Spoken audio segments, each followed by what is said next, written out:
Chers téléspectateurs, bienvenue sur Mali Onde et Média TV. Nous sommes aujourd'hui mercredi 30 mars 2022. Voici le titre de l'actualité du jour.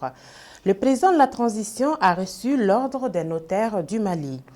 Banque de développement du Mali, un total bilan de plus de 1800 milliards de francs CFA en 2021. Patrice Talon élu nouveau président de l'UEMOA. Match retour des barrages du Mondial 2022 au Qatar entre le Mali et la Tunisie. Le président de la transition, le colonel Assimi Goïta, chef de l'État, a reçu mardi 29 mars 2022 une délégation de l'Ordre des notaires du Mali dirigée par Maître Yacouba Massama Keïta. Cette visite de courtoisie à laquelle a pris part le ministre de la Justice et des Droits de l'Homme, garde des Sceaux, a été l'occasion pour le président de l'Ordre des notaires du Mali d'indiquer son soutien indéfectible aux autorités maliennes. Les notaires ont profité de l'occasion pour solliciter l'accompagnement du chef de l'État dans la construction de leur futur siège qui est, selon Maître Yacouba Massama Keïta, une obligation de l'Union internationale des notariats.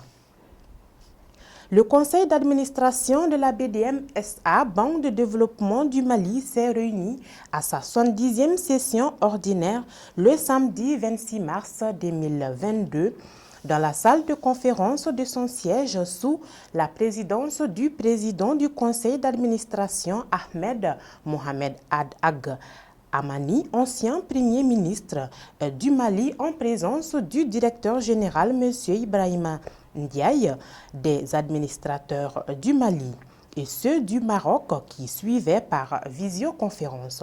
Et le ressort de ce conseil d'administration de la BDM-SA, que la BDM-SA a engrangé un total bilan de plus de 1800 milliards de francs CFA, plus 19,48% en 2021. Le vendredi 25 mars dernier, le président de la République du Bénin, Patrice Talon, a été désigné par ses pairs au terme d'un double sommet de la Communauté économique des États d'Afrique de l'Ouest, CEDEAO, et de l'UEMOA pour diriger la présidence de l'Union économique monétaire ouest-africaine. Le président Talon sera chargé de diriger l'instance monétaire des 8 pays ouest-africains appartenant à la zone franc.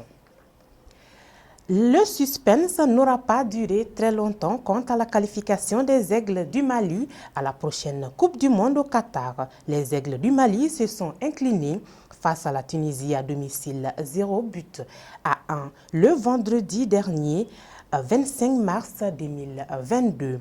Tout espoir de qualification au mondial s'est envolé hier au match retour en Tunisie.